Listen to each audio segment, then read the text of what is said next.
on peut parler d'un autre type de déplacement de ces deux droites. Lorsque la droite de budget pivote, c'est qu'il y a un changement des prix des deux biens. Pour le consommateur, on va prendre le premier exemple. Si P de X, c'est lui qui varie. Alors, on va représenter le déplacement de notre droite du consommateur. Comme ça. Alors, le pivotement se fait autour de ce point, c'est-à-dire celui-là, qui a ces coordonnées-là, 0, R sur P de Y. Et puisque P de X diminue,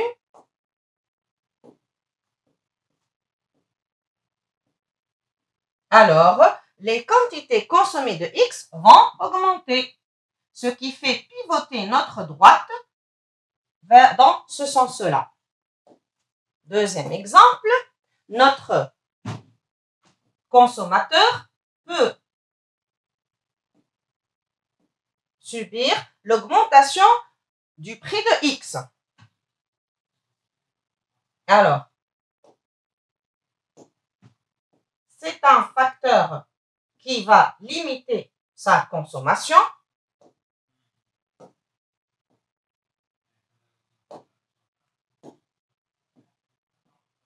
Donc, ce point-là autour duquel la droite va pivoter, ça sera toujours le point 0 R sur P de Y.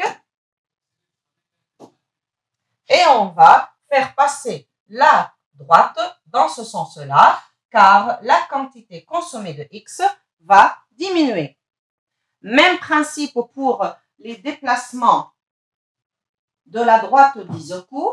Alors, on reprend donc les axes. Ici, c'est notre L, notre K, dans les deux cas, dans les deux graphiques. Les droites d'Isoku. Alors, si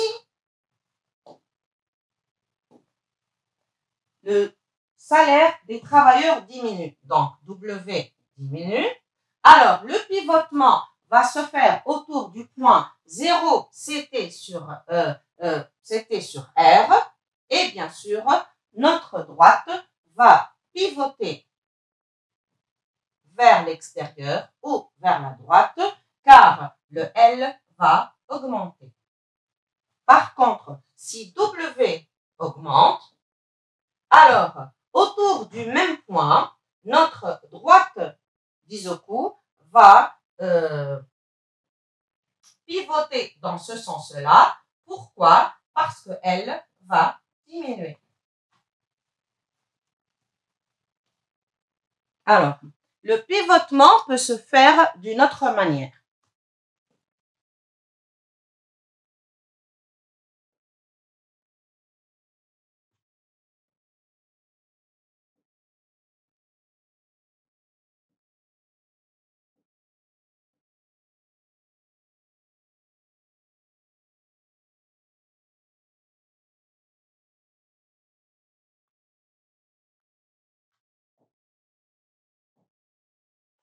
Alors, si jamais c'est le prix de Y qui diminue, alors la quantité consommée de Y va augmenter. Donc, on va passer là, mais la droite va pivoter autour de ce point fixe-là et elle fera ce type de pivotement vers le haut. Par contre, si le prix de Y va devenir plus cher, la quantité de Y que le consommateur va acquérir diminue, autour de ce même point fixe R sur P de X 0, notre droite de budget va pivoter car le Y va diminuer.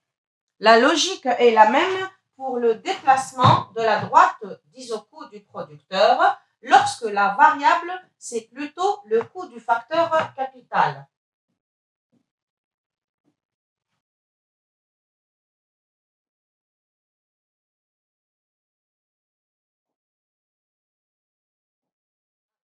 si R diminue, alors sa droite d'Isoku va pivoter, comme on a vu tout à l'heure, vers le haut, autour de ce point CTW 0, car la quantité du facteur capital va augmenter. Par contre, si R augmente et le capital devient plus cher, il va diminuer sa consommation en facteur K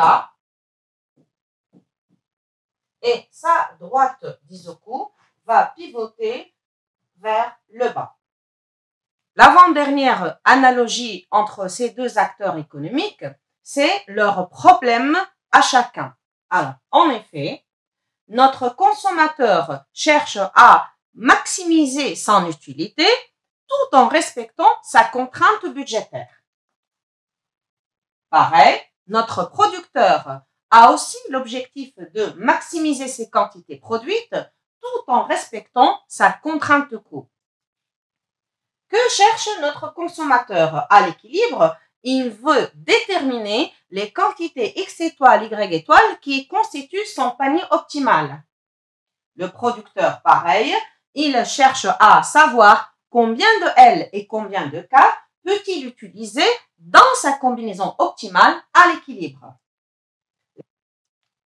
La recherche de l'équilibre doit suivre une certaine stratégie pour le consommateur.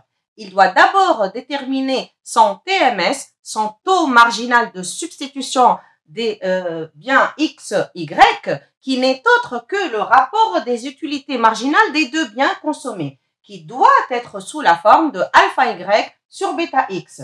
Puis, la condition d'équilibre signifie que le TMS est égal au rapport des prix des deux biens, qui nous amène à exprimer Y en fonction de X.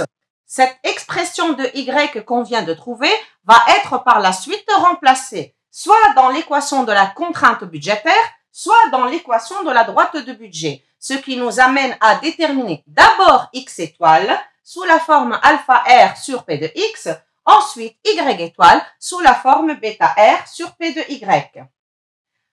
Le producteur doit aussi suivre une certaine stratégie. La stratégie analogue signifie qu'il doit commencer d'abord par déterminer son TMST de L par rapport à K, c'est-à-dire son taux marginal de substitution technique, qui n'est autre aussi que le rapport des productivités marginales de L et K. Ce rapport va être sous la forme de alpha K sur bêta L. Par la suite, la condition de l'équilibre du producteur signifie aussi que son TMST est égal au rapport des prix des facteurs W et R. Cette équation, cette égalité va nous permettre de dégager l'expression de K en fonction de L. Cette expression de K qu'on vient de trouver va être remplacée soit dans la contrainte coût, soit dans l'équation de la droite d'Isoku pour trouver d'abord le L étoile sous la forme alpha CT sur W, puis on trouve le K étoile sous la forme bêta CT sur R. Ainsi, on peut graphiquement représenter l'équilibre du producteur et du consommateur.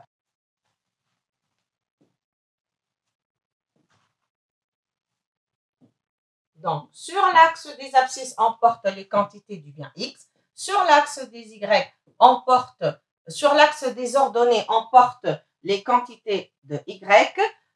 Supposons que notre droite de budget est la suivante et notre courbe d'indifférence passe comme ça. Alors,